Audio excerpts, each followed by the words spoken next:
যে বিশ্বকাপে বাংলাদেশ নেই, এই লাইনটাই এবারে টি-20 ওয়ার্ল্ড কাপে নট আউট নোমানের ট্যাগ লাইন।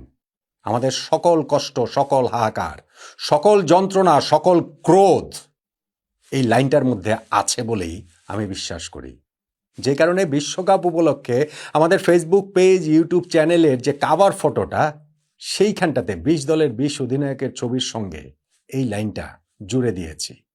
আপনারা অনেকেই অনেক কথা বলতে পারেন, কিন্তু আমার কাছে বিশ্বকাপে বাংলাদেশ না থাকাটার যে যন্ত্রণা, সেইটার সঙ্গে অন্য কোনো কিছু তুলনীয় হয় না, হতে পারে না।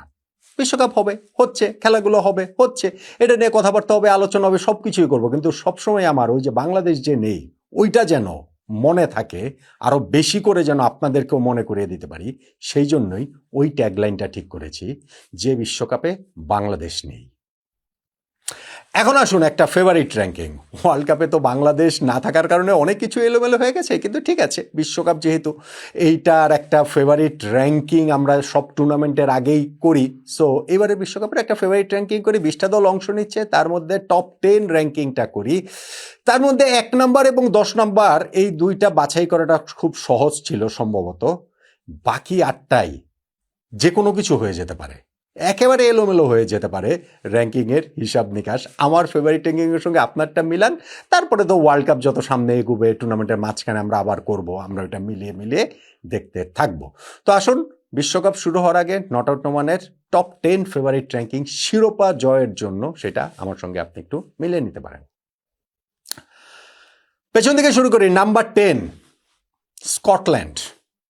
এটা ভাই রাগ থেকে করলাম, জেদ থেকে করলাম, ক্ষোভ থেকে করলাম। 10 নাম্বার যে হবে তারা শিরোপা জয়ের কোনো সুযোগই নাই। ধরেন এইটাকে আমি খুব সহজেই জিম্বাবুয়ে করতে পারতাম, কিংবা ধরেন নেপাল করতে পারতাম, উদীয়মান শক্তি, কিন্তু স্কটল্যান্ড করলাম। কেননা বাংলাদেশ যে টি-20 ওয়ার্ল্ড কাপ খেলে নাই, আমাদের জায়গায় স্কটল্যান্ড নিয়েছে। ফলে আমি মনে করি যে টপ 10 র্যাঙ্কিংয়ে আমি স্কটল্যান্ডকে রাখলাম এবং আমি তাদেরকে সাপোর্ট করব। দেখি স্কটল্যান্ড কি প্রথমত গ্রুপ পর্ব পেরিয়ে তারা সুপার 8-এ যেতে পারে কিনা। বাংলাদেশকে রিপ্লেস করেছে, তার মানে এটা হচ্ছে কি ইংল্যান্ড, ওয়েস্ট ইন্ডিজ, নেপাল এবং ইতালি, এই 4টা দল তাদের প্রতিপক্ষ। মনে হয় পারবে না পরের রাউন্ডেও যেতে। তাও তাও ওই যে রাগ, ক্ষোভ, জেদ, কষ্ট, হতাশা, দুঃখ, যন্ত্রণা থেকে স্কটল্যান্ডকেই আমি ফেভারিট র্যাঙ্কিংয়ে 10 নম্বরে রাখলাম। 9 নম্বরে ওয়েস্ট ইন্ডিজ। এই ওয়েস্ট ইন্ডিজ চ্যাম্পিয়নও হয়ে যেতে পারে, সিরিয়াসলি চ্যাম্পিয়ন হয়ে যেতে পারে। টি-20 ফরম্যাটে ওয়েস্ট ইন্ডিয়ানরা কতটা ভয়ঙ্কর সেটা আমরা জানি। দুইবার তারা ওয়ার্ল্ড কাপ জিতেছে সেটাও আমরা জানি। লাস্টটা যদিও 10 বছর আগে 2016-তে ইডেন গার্ডেন্সে যে তাদের ওই যে কার্লোস ব্রাথওয়েটের যে ছক্কাগুলা, রিমেম্বার দ্য নেম, ওইখান থেকেই তো তাদের বিশ্বকাপ অভিযানটা শুরু হচ্ছে। বাট স্টিল আমি মনে করি যে এই ওয়েস্ট ইন্ডিজের আসলে সেই আগের শক্তি নাই। অবশ্যই তারা চ্যাম্পিয়নও হতে পারে আমি বলছি, এবং আমি বলছিলাম যে 2 থেকে 9 নাম্বার পর্যন্ত এই দলগুলো অনেক ওলট পলট হতে পারে টুর্নামেন্ট সামনে এগুলো। তারপর আমি মনে করি এই ওয়েস্ট ইন্ডিজ আসলে টু ইনকনসিস্টেন্ট, খুবই অধারাবাহিক, এবং তাদের ধরেন হচ্ছে ওই যে নিকোলাস পুরান, আন্দ্রে রাসেলদের মতো ক্রিকেটাররা নাই এখন আর। অবশ্যই তাদের চমকে দেওয়ার সামর্থ্য রয়েছে। এই ওয়েস্ট ইন্ডিজ যদি ইভেন ধরেন টপ 4-এ চলে যায়, ইভেন ফাইনালে চলে যায়, আমি কিন্তু অবাক হব না। চ্যাম্পিয়ন হলে অবাক হবো, কিন্তু ফাইনালে চলে গেলে পর্যন্ত অবাক হব না। তবে এই তাদের অধারাবাহিকতা এবং বিগ নেমের এই যে কিছু অনুপস্থিতিতে আমার কাছে মনে হয় যে তাদেরকে আমি র্যাঙ্কিংয়ের এই কারণে 9 নম্বরে রাখলাম। 8 নম্বরে শ্রীলঙ্কা, টুর্নামেন্টের কো-হোস্ট। কোনো হাইব্রিড মডেল এই টুর্নামেন্ট হচ্ছে না। Bangladesh cricket board president Aminul Islam Bulbul ভাই যাই বলুক না কেন, তার ওই কথাতে তো আর হবে না। এটা হচ্ছে গিয়ে কো-হোস্ট, সহ আয়োজক হিসাবেই শ্রীলঙ্কা এই টুর্নামেন্টটাতে খেলছে, কিন্তু তাদেরকে আমি 8-এর উপরে রাখতে পারছি না। কেননা এই দলটা যে একটা ওই ট্রানজিশন পিরিয়ডের ভেতর দিয়ে যাচ্ছে, সেইটা যাচ্ছে তো যাচ্ছে, এইটার কোনো শেষ দেখা যাচ্ছে না। ফলে এবারে টি-20 ওয়ার্ল্ড কাপেও যে তারা নিজেদের মাটিতে খেলার সুবিধা নিয়েও খুব চমকে দেবার মতো কিছু করতে পারবে, আমার কাছে সেই জিনিসটা মনে হয় না। তাদের যেই এইখানটাতে গ্রুপটা থেকে সুপার 8 পর্বে যাওয়াটা সম্ভব, খুবই সম্ভব সেটা, যেহেতু তাদের গ্রুপে বিগ টিম বলতে শুধু অস্ট্রেলিয়া রয়েছে, হ্যাঁ জিম্বাবুয়ে আছে, আয়ারল্যান্ডও আছে, বাট স্টিল তারপরেও তাদের যাওয়া উচিত, সুপার 8-এ প্রোগ্রেস করা উচিত। কিন্তু খুব বেশি দূর শ্রীলঙ্কাকে নিয়ে আমি দেখতে পাচ্ছি না যে তারা যাবে, তাদেরকে তাই আমি 8 নম্বরে রাখছি। 7 নম্বরে নিউজিল্যান্ড। এই নিউজিল্যান্ডের দলও কিন্তু আরো অনেক ভালো করতে পারে, অ্যাটলিস্ট সেমিফাইনাল পর্যন্ত যেতে পারে।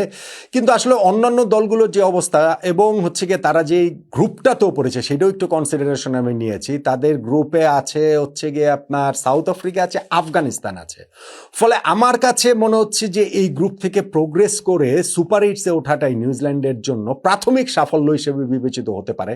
বাকি ওই দুইটা দলের ক্ষেত্রেও তাই, কিন্তু স্টিল আমি মনে করি যে নিউজিল্যান্ডের ক্ষেত্রে একটুখানি ওই দুইটা দলের চেয়ে একটু পিছিয়ে থাকবে। সেই জন্য তাদেরকে আমি ফেভারিট র্যাঙ্কিংয়ে আর উপরে উঠালাম না, তাদেরকে 7 নম্বরে রাখলাম। 6 নম্বরে পাকিস্তান। পাকিস্তান আমার একটা গাট ফিলিং বলছে যে এইবারে টি-20 ওয়ার্ল্ড কাপে তারা খুব ভালো কিছু করতে পারে, খুব ভালো। তারপরেও আমি তাদেরকে 6 নম্বরে রেখেছি। খুব ভালো করতে পারে মানে কি, ধরেন টুর্নামেন্ট শুরু হওয়ার আগে যেসব নাটকতা হচ্ছে, ভারতের বিপক্ষে ম্যাচে এখনও তারা খেলবে না এই অবস্থানতে আছে, কিন্তু আমি জানি যে শেষ পর্যন্ত ভারতের বিপক্ষে ম্যাচ তারা খেলবে, এটা তো আমি টাইমে নেগিনি বলছি, এবং আমার মনে হয় যে তারা শেষ পর্যন্ত খেলবে, সেটা দেখা যাক। ধরেন ওই ম্যাচটা না খেললে তাদের জন্য আসলে খুব ডিফিকাল্ট হয়ে যেতে পারে, কেননা তাদের গ্রুপে হ্যাঁ ইউএসএ আছে, হ্যাঁ নেদারল্যান্ডস আছে, নামিবিয়া আছে, কিন্তু গতবারও কিন্তু এরকম সহজ গ্রুপেই তারা পড়েছিল। ইন্ডিয়া পাকিস্তানকে সুপার এইটসে তোলার মতোই কিন্তু গ্রুপ করেছিল, কিন্তু ওই যে প্রথম ম্যাচে যে ইউএস এর কাছে পাকিস্তান হেরে গিয়েছিল, তারা সুপার এইটসে পর্যন্ত উঠতে পারে নাই। এইবারের এই পাকিস্তান দলটা এই কিছুদিন আগে অস্ট্রেলিয়াকে 3-0 ব্যবধানে হোয়াইট ওয়াশ করেছে, এই যে ওই কয়েকদিন আগেই তো। হ্যাঁ অস্ট্রেলিয়ার ওইটা হচ্ছে খর্বশক্তির দল ছিল, স্টিল ওইখান থেকে অনেক আত্মবিশ্বাস পাকিস্তানের নেয়ার রয়েছে। কিন্তু আমার মনে হয় যে তারা এখনো ঠিক তাদের টি-20 ফরম্যাটের যে আইডেন্টিটি, তারা ওই যে মাঝখানে একবার বাবর, রিজওয়ান তাদেরকে সহ একটা ওই মান্নাত্তার আমলের ক্রিকেট খেলতো টি-20তে, আবার সবাইকে বাদ দিয়ে মানে একেবারে পুরো ডাকাবুকো ক্রিকেট খেলতে গেছে, এখন আবার তারা বাবরকে ফিরে এনেছে। ফলে তাদের এই আইডেন্টিটি ক্রাইসিসের জায়গাটাও আমি আসলে দেখতে পাই। কিন্তু আমার মনে হয় যে তারা টুর্নামেন্টে অনেক ভালো করবে, অ্যাটলিস্ট সেমিফাইনাল পর্যন্ত যাবে। বাট স্টিল তারপরেও তাদের এই সাম্প্রতিক রেজাল্ট, ফর্ম সবকিছু মিলিয়ে অন্যান্য টিমের অবস্থা, আমি পাকিস্তানকে 6 নম্বরেই রাখছি। 5 নম্বরে আফগানিস্তান। আফগানিস্তান যদি এই কঠিন গ্রুপটাতে না পড়তো তাহলে প্রবাবলি আমি তাদেরকে টপ 3-তেও রাখতে পারতাম। আফগানিস্তান গত টি-20 ওয়ার্ল্ড কাপে কিন্তু সেমিফাইনালে খেলেছিল, বাংলাদেশেরও খেলার সুযোগ ছিল। আমরা যে ওই যে আমাদের মাহমুদুল্লাহ রিয়াদ 19 বলে 43 রান লাগবে ওরকম সময় যে 5টা বল মানে ওই অবস্থা থেকে যে এক ওভারে 5টা বল যে ডট দিলেন, সো ওইসব করিডোরে তো আমরা সেমিফাইনাল খেলার সাহসটাই করতে পারি নাই বা চেষ্টাটাই করি নাই। সো আফগানিস্তান কিন্তু সেবার সেমিফাইনাল খেলেছিল এবং তাদের দলটা টিপিক্যাল আফগানিস্তান দল, দুর্দান্ত বোলিং লাইন আপ, স্পেশালি তাদের স্পিন অ্যাটাক তো পুরো ওয়ার্ল্ডেরই প্রবাবলি বেস্ট না হলেও বেস্ট দুইটার মধ্যে। কিন্তু তাদের ব্যাটিংটা আবার নড়বড়ে, ব্যাটিংটা যদি ক্লিক করে তাহলে আফগানিস্তানের পক্ষে অবশ্যই অনেক দূর যাওয়া সম্ভব, অন্তত পক্ষে গতবারের হিরোইক্সটা ম্যাচ করা সম্ভব, অ্যাটলিস্ট সেমিফাইনালে যাওয়া সম্ভব। কিন্তু প্রথম তাদের টার্গেটটা আসলে গ্রুপ পর্ব থেকে সুপার এইটসে যাওয়া, যেহেতু তাদের সঙ্গে এখানটাতে সাউথ আফ্রিকা এবং নিউজিল্যান্ড রয়েছে, সেইটা তাদের জন্য একটু টাফ হবে। বাট স্টিল তারপরেও আমি তাদেরকে 5 নম্বরে রাখছি। 4 নম্বরে সাউথ আফ্রিকা। গত টি-20 ওয়ার্ল্ড কাপের যারা ফাইনালিস্ট, সাউথ আফ্রিকা এবার একটু অদ্ভুতভাবে বিশ্বকাপ খেলতে যাচ্ছে, এবার এক্সপেকটেশন নিয়ে বিশ্বকাপ খেলতে যাচ্ছে। সাউথ আফ্রিকার গায়ে তো সবসময় যে চোকার স্ট্রকমান লেগেই রয়েছে, ওই ট্যাগটা তাদের রয়েছে। সেই সাউথ আফ্রিকা গতবার ফাইনালে উঠে গিয়েছিল এবং সেই ফাইনাল তো তারা প্রায় জিতেই গিয়েছিল, ভারতের কাছে শেষ দিকে গিয়ে তারা গুবলেট পাকিয়ে ফাইনালটা হেরে গেল। তারপরে ওয়ার্ল্ড টেস্ট চ্যাম্পিয়নশিপ অবশ্য তারা জিতেছে। ফলে এই সাউথ আফ্রিকার কাছে এখন একটা এক্সপেকটেশনের জায়গা তৈরি হয়েছে যে না, ফাইনাল পর্যন্ত যেহেতু গতবার গিয়েছে তাহলে এইবার আরেকটু এগিয়ে শিরোপা জিতবে না কেন। এই ডেনমার্ক নামের দল সেইটা করতে পারে, অবশ্যই সেই সামর্থ্যের জায়গাটা তাদের রয়েছে। কিন্তু দেন এগেন আবারও ওই একই কথা রিপিট করতে হচ্ছে, তাদের গ্রুপটা যেহেতু এখানে আফগানিস্তানও রয়েছে, নিউজিল্যান্ডও রয়েছে, গ্রুপ পর্ব পেরিয়ে যাওয়াটা হচ্ছে প্রথম চ্যালেঞ্জ। কিন্তু তাদের যেই দলটা রয়েছে সাউথ আফ্রিকার, সেই দলটা আপনি এখানটাতে আসলে তাদের অনেক দূর যাওয়াই সম্ভব। কিন্তু আমি তাদের টুর্নামেন্ট শুরু হওয়ার আগে 4 নম্বরে রাখছি। 3 নম্বরে ফেভারিট র্যাঙ্কিংয়ে ইংল্যান্ড। ইংল্যান্ড এইবারের এই বিশ্বকাপটা তাদের গত মানে কিছুদিন ধরে তো আইসিসি টুর্নামেন্টগুলোতে ইংল্যান্ডের কী সব কাণ্ড হয়ে যাচ্ছে। কিন্তু আমি মনে করি যে হ্যারি ব্রুকের এই যে ক্যাপ্টেন্সি তাকে দেওয়া হয়েছে, এইখানটাতে ফিল সল্ট রয়েছেন, জশ বাটলার রয়েছেন, আদিল রশিদ রয়েছেন, জফরা আর্চার রয়েছেন, ইংল্যান্ডের এই দলটা কাগজে কলমে কিন্তু খুবই বিস্ফোরক, খুবই বিধ্বংসী।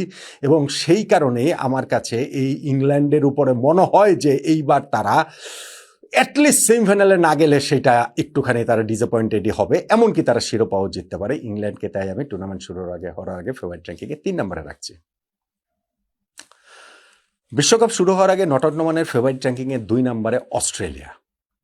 সেই অস্ট্রেলিয়া যারা কিছুদিন আগেই পাকিস্তানের কাছে 3-0 ব্যবধানে সিরিজ হেরেছে। হ্যাঁ, অস্ট্রেলিয়ার এটা মূল দল ছিল না, কর্মশক্তির দল ছিল, বাট স্টিল ওই পরাজয়টা তাদের একটা বিরাট বড় সেটব্যাক।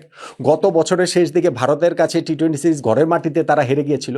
কিন্তু এই দুইটা সিরিজের আগের হিসাবটা যদি ধরেন, গত টি-20 ওয়ার্ল্ড কাপের পর ইন্ডিয়ার বিপক্ষে সিরিজের আগ পর্যন্ত 20টা টি-20 ম্যাচের মধ্যে ওই সময় 16টা অস্ট্রেলিয়া জিতেছে। ফলে অস্ট্রেলিয়া বিগ টুর্নামেন্টে যখন তাদের জ্বলে ওঠার সেই অভ্যাসের জায়গাটা রয়েছে বিশ্বকাপের মতো মঞ্চে, ফলে এই অস্ট্রেলিয়াকে ফেলে দেওয়ার উপায় নেই। হ্যাঁ, ইনজুরির কারণে প্যাট কামিন্স নাই, জশ হ্যাজেলউড নাই, স্টিভেন স্মিথকেও ফাইনালি নেওয়া হয়নি, দুর্দান্ত তিনি বিগ ব্যাশের ফর্মে থাকা সত্ত্বেও। বাট স্টিল আমার কাছে মিচ মার্শের এই দলটাকে মনে হয় যে এদের সামর্থ্য আছে অবশ্যই অবশ্যই শিরোপা জয়ের। সেই কারণেই তো আমি তাদের 2 নম্বরে রাখছি। আর 1 নম্বরে ভারত। এইটা আমার মনে হয় যে সবাই একমত হবেন, ভারত যেই ক্রিকেটটা খেলছে তাতে তাদেরকে 1 নম্বরে না রেখে উপায় নেই। 2024 সালে টি-20 ওয়ার্ল্ড কাপে তারা চ্যাম্পিয়ন হয়েছে। বিরাট কোহলি, রোহিত শর্মারা ওইটা শিরোপা জয়ের পর তারা অবসর নিয়েছেন, রবীন্দ্র জাদেজা অবসর নিয়েছেন। এখন 2 বছর পরে যে আরেকটা বিশ্বকাপ, তাতে করে মনে হচ্ছে 2 বছর আগের চেয়ে এই বিশ্বকাপের দল তাদের আরো স্ট্রং, আরো শক্তিশালী। এই যে এই সূর্যকুমার যাদবের দলটা, অভিষেক শর্মারা, জাসপ্রীত বুমরার মধ্যে মিলিয়ে কি ভয়ঙ্কর একটা দল, এবং মাঠের ক্রিকেটেও তার প্রতিফলন রয়েছে। লাস্ট ওয়ার্ল্ড কাপের পর থেকে এই ওয়ার্ল্ড কাপের আগ পর্যন্ত সময়ে 41টা টি-20 ম্যাচের মধ্যে ভারত 33টাতে জিতেছে, টানা 8টা সিরিজ তারা জিতেছে। এই সময় এশিয়া কাপের সবগুলো ম্যাচ জিতে এশিয়া কাপ জিতেছে। ফলে হিস্ট্রিটা তাদের বিপক্ষে। হ্যাঁ, এখন পর্যন্ত কোনো দল টি-20 ওয়ার্ল্ড কাপে নিজেদের জেতা শিরোপাটা ডিফেন্ড করতে পারেনি, অর্থাৎ পরপর 2 বার জেতেনি। হ্যাঁ, এখন পর্যন্ত টি-20 ওয়ার্ল্ড কাপে কোনো হোস্ট কান্ট্রি তারা শিরোপা জেতেনি, এবং 3 নাম্বার বারও শিরোপা আসলে কেউ জেতেনি। এই সবগুলো চ্যালেঞ্জই ভারতের সামনে রয়েছে। কিন্তু সূর্যকুমার যাদবের এই দলটার উপরে আমার কাছে মনে হয় যে ফেভারিট র্যাঙ্কিংয়ে তাদেরকে 1 নাম্বারের বাইরে রাখার আসলে কোনো সুযোগ নাই। তারা যেই ব্র্যান্ডের ক্রিকেট খেলছে এবং যত ধারাবাহিকভাবে খেলছে, টি-20 ফরম্যাটটাকে তারা যেইভাবে করে, যে বিস্ফোরক ব্যাটিং বলেন, তাদের বোলিং বলেন, তাদের ফিল্ডিং বলেন, সব কিছু মিলিয়ে আমার কাছে রেড হট ফেভারিট এইবারের বিশ্বকাপে শিরোপা জয়ের জন্য ভারত। টি-20 বিশ্বকাপ শুরু হওয়ার আগে নট আউট নোমানের ফেভারিট র্যাঙ্কিংয়ে 1 নম্বরে ভারত, 2 নম্বরে অস্ট্রেলিয়া, 3 নম্বরে ইংল্যান্ড, 4 নম্বরে সাউথ আফ্রিকা, 5 নম্বরে আফগানিস্তান, 6 নম্বরে পাকিস্তান, 7 নম্বরে নিউজিল্যান্ড, 8 নম্বরে শ্রীলঙ্কা, 9 নম্বরে ওয়েস্ট ইন্ডিজ এবং 10 নম্বরে স্কটল্যান্ড। এই ফেভারিট র্যাঙ্কিংয়ের সঙ্গে আপনি একমত হওয়ার কোনো কারণ নেই। হয়তো বা 1 নম্বরটা আর 10 নম্বরটা একমত হতে পারেন, তো মাঝখানেগুলো মনে হয় এলোমেলো অবস্থা হবে। আপনার র্যাঙ্কিংটা কেমন, কোথায় কোথায় আপনার দ্বিমত আছে জানিয়ে দিতে পারেন।